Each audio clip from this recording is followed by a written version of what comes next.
गरीब मधु की जादुई रजाई। पुराने समय की बात है। एक गांव में मधु और उसका गरीब परिवार रहता था। सर्दी शुरू हो चुकी थी और लगता था इस बार बहुत ज़्यादा ठंड पड़ेगी।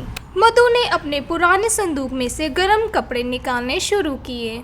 जैसे ही उसने कपड़े बाहर निकाले तो उसने देखा कि सारे कपड़े चूहे खराब कर चुके हैं। उन खराब कपड़ों में उनकी वह एक रजाई भी थी जो वह अपनी बेटी को सर्दी में दिया करती थी। हे भगवान, यह रजाई तो चूहों ने पूरी तरह खराब कर दी है।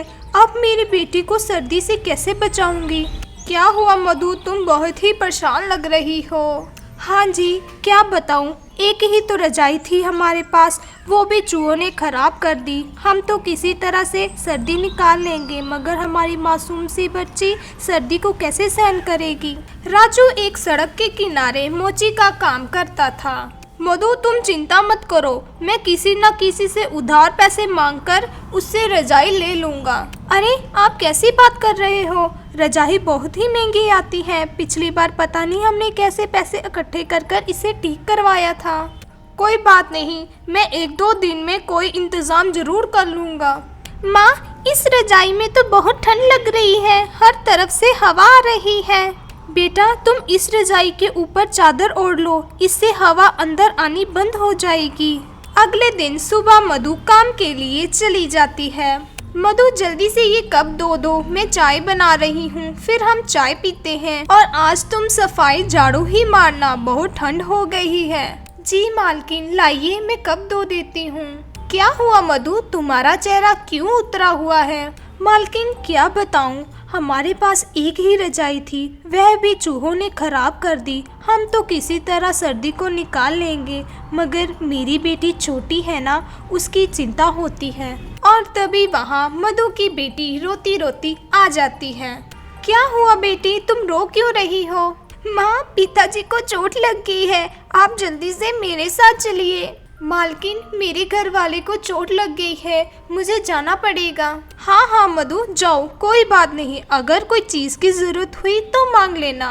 मधु और उसकी बेटी वहाँ से चली जाती है। अरे, आपको इतनी चोट कैसे लग गई? जहाँ मैं काम करता हूँ उसके पास ही कुछ लोग रजाई बांट रहे थे, जिस कारण वहाँ अचानक ही भीड़ हो गई। मैं भी रजाई लेने के लिए फटाफट आगे बढ़ा, मगर मैं गिर गया और मुझे चोट लग गई। पिताजी, मुझे रजाई नहीं चाहिए, मैं ऐसे ही सो लूंगी, मैं ठीक हूँ, मुझे सिर्फ आप चाहिए। अगले दिन सुबह राजू के चोट लगने के कारण मधु काम पर नहीं जा पाती है और अपनी जगह अपनी बेटी को भेज देती है।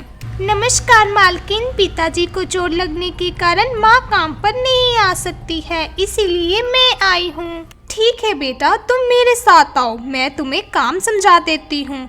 और क्या तुम चाय पियोगी? मैं अपने लिए चाय बनाने लगी हूँ।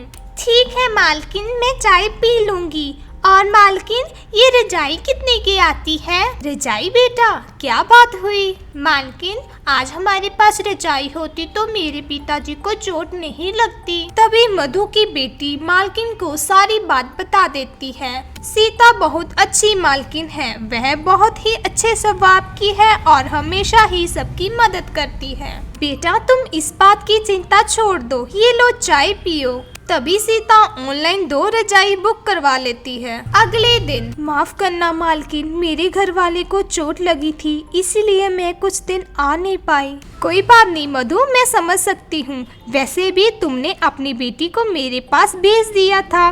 मुझे याद है जब मेरे राहुल होने वाला था तो तुम पूरा दिन मेरे पास रहती थी, मेरी मदद करने के लिए। मालकिन, वह तो मेरा कर्तव्य था। अच्छा मधु, वो टेबल पर 2 रजाई पड़ी हैं, उसको मेरे पास लेकर आओ। जी मालकिन, मैं अभी लेकर आती हूँ। अच्छा मधु, ये तुम्हें कैसे लग रही हैं? क्या ये गर्म है? मालकिन, यह रजाई तो बहुत ही अच्छी है, यह बहुत ही गर्म लग रही है। मधु, घर जाते समय इन 2 रजाइयों को अपने साथ ले जाना, मैंने तुम्हारे लिए मंगवाई हैं। मधु खुशी से रोने लगती है। मधु, इसमें रोने की क्या बात है?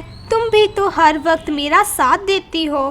तुम 2 दिन काम पर नहीं आई, मगर तुमने अपनी बेटी को मेरी मदद के लिए फिर भी भेज दिया। मालकिन, आपका बहुत ही शुक्रिया। मधु एक अच्छी इंसान है और सबके साथ अच्छा ही करती है, इसीलिए उसके साथ भी अच्छा हुआ। अच्छे इंसानों के साथ हमेशा अच्छा ही होता है। तो दोस्तों, कैसी लगी हमारी आज की कहानी? अगर अच्छी लगी हो तो चैनल को लाइक, सब्सक्राइब और शेयर करना मत भूलिएगा।